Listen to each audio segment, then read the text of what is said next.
오늘 우리에게 주시는 하나님의 말씀은 고린도전서 15장 50에서 58절까지 말씀입니다. 50절 형제들아 내가 이것을 말하노니 혈과 육은 하나님 나라를 이어받을 수 없고 또한 썩는 것은 썩지 아니하는 것을 유업으로 받지 못하느니라. 보라 내가 너희에게 비밀을 말하노니 우리가 다 잠잘 것이 아니요 마지막 나팔의 순식간에 홀연히 다 변화되리니 나팔 소리가 나매 죽은 자들이 썩지 아니할 것으로 다시 살아나고 우리도 변화되리라. 이 썩을 것이 반드시 썩지 아니할 것을 입겠고 이 죽을 것이 죽지 아니함을 입으리로다. 이 썩을 것이 썩지 아니함을 입고 이 죽을 것이 죽지 아니함을 입을 때에는 사망을 삼키고 이기리라고 기록된 말씀이 이루어지리라. 사망아 너의 승리가 어디 있느냐? 사망아 네가 쏘는 것이 어디 있느냐? 사망이 쏘는 것은 죄요 죄의 권능은 율법이라. 아멘. 어제에 이어서 계속해서 부활에 대한 말씀입니다.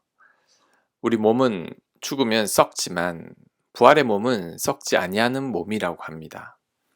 그래서 우리가 죽어서 부활하게 되면 영원히 죽지 않는 몸으로 다시 태어나게 됩니다. 마지막 나팔 소리에 우리 육신의 몸이 영원히 죽지 아니하고 썩지 아니하는 영의 몸으로 부활하게 된다고 말씀하고 있습니다. 우리가 이렇게 부활하게 된다면 지금 우리에게는 어떤 유익이 있을까요? 오늘을 살고 있는 우리들에게 부활은 어떤 유익이 있을까요?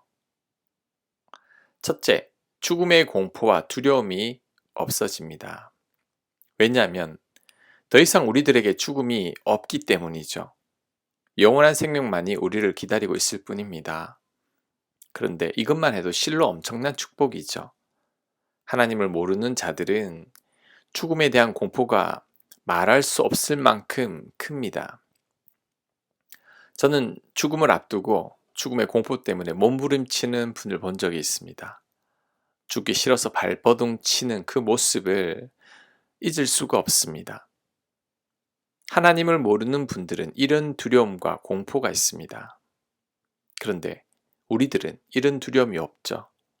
죽음이 끝이 아니기 때문입니다. 예수님 덕분에 구원을 받았고 하나님의 자녀가 됐습니다. 우리에게 죽음은 더 나은 세상으로 들어가는 관문일 뿐이죠. 하나님께로 나아가는 출발점일 뿐입니다. 그러니 죽음이 전혀 두렵지 않은 거죠. 이것이 바로 지금을 살아가는 우리들에게 부활이 주는 유익입니다. 자, 두 번째. 부활이 있다는 사실은 우리로 하여금 더 이상 이 세상의 삶에 연연하지 않게 합니다.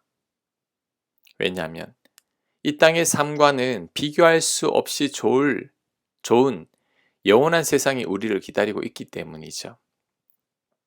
그래서 저는 부활하게 되는 우리들은 애벌레가 나비가 되는 과정이라고 생각합니다.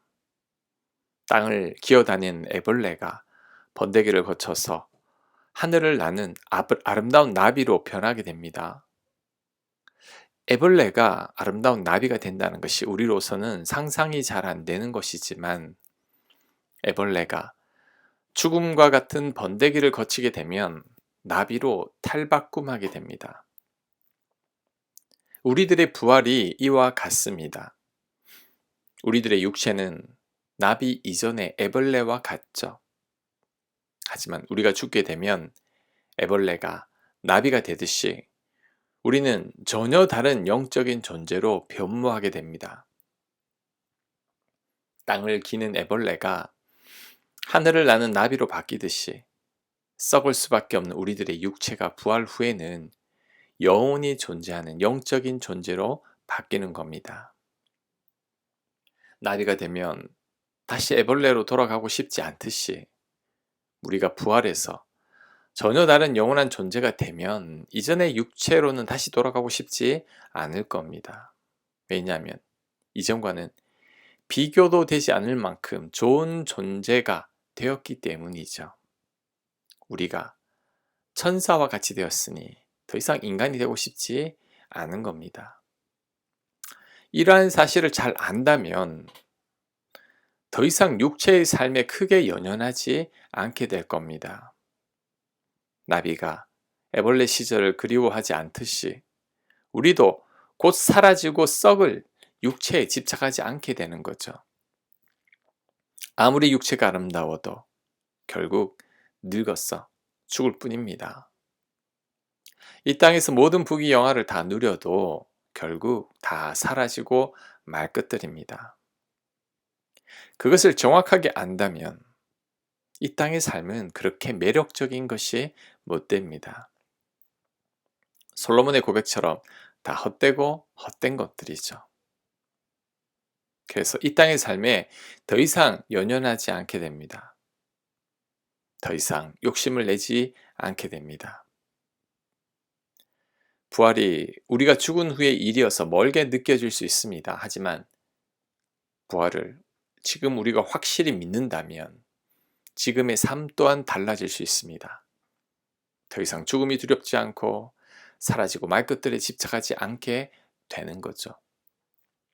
이것만 해도 감사한 것입니다.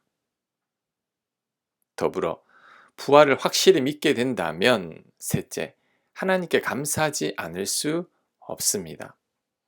이어지는 구절에서도 나오죠. 57절 우리 주 예수 그리스도로 말미암아 우리에게 승리를 주신 하나님께 감사하노니. 하나님께 감사한 이유가 뭘까요? 영원한 생명을 주셨기 때문이죠. 그러니 감사하지 않을 수 없습니다. 나에게 주어진 삶에 항상 기뻐하고 감사하게 됩니다. 그리고 하나님만을 바라볼 뿐이죠. 이렇게 사는 것이 하나님의 뜻임을 또한 알게 됩니다. 데살로니가전서 5장 16절입니다. 항상 기뻐하라, 쉬지 말고 기도하라, 범사에 감사하라. 이것이 그리스도 예수 안에서 너희를 향하신 하나님의 뜻이니라.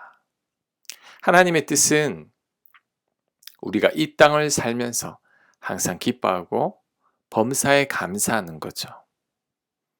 그리고 쉬지 말고 기도하라는 말은 하나님만을 의지하고 바라본다는 뜻입니다. 사라지고 말 세상을 바라보지 아니하고 영원한 삶을 주신 하나님께 감사하며 사는 거죠.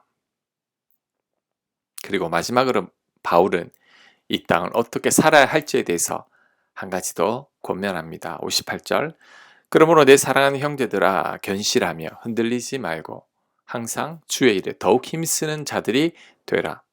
이는 너희 수고가 주 안에서 헛되지 않은 줄 알미라. 아멘. 견실하며 흔들리지 말고 주의 일에 더욱 힘쓰는 자가 되라고 합니다. 이런 수고가 헛되지 않다고 말합니다. 바울이 이렇게 말하는 이유는 다 사라지고 말 세상이니 더 이상 세상에 마음을 두지 말고 이제는 주님을 위해서 살라는 거죠. 그럴 때 그 모든 수고가 헛되지 않다고 말합니다. 이렇게 말하는 이유는 부활하게 되면 하나님께서 다 갚아주시기 때문이죠. 그렇다면 우리는 사라지고 말 이 땅에서 삶에 집착하고 욕심을 내기보다 주님 위해서 살아가는 게 가장 삶을 잘 사는 겁니다. 잠깐뿐인 이 세상에서 가장 보람된 삶은 이 땅에 대한 미련을 버리고 내게 주어진 시간과 자리에서 가장 가치 있는 삶을 사는 거죠. 나만을 위해서만 살지 말고 타인을 위해, 세상을 위해, 하나님 나라를 위해 살아야 합니다. 그럴 때 하나님의 칭찬도 크고 잠깐뿐이지만 이 땅에서의 삶도 가장 보람 있게 잘 사는 것이 됩니다. 그렇게 살아가는 저와 여러분들 되시길 간절히 축원합니다. 아멘. 하나님 우리에게 영원한 부활이 있다는 사실이 얼마나 감사한지 모릅니다. 우리는 죽음이 두렵지 않고 사라지고 말 이 땅에 염려하지도 않습니다. 가장 가치 있는 삶, 어떻게 인생을 살아야 하는지에 대해서도 알게 됐으니 하나님 우리가 깨닫게 된 것들을 마음에 새기고 후회하지 않는 가장 값진 인생 살아갈 수 있도록 도와 주시옵소서. 예수님 이름으로 기도합니다. 아멘.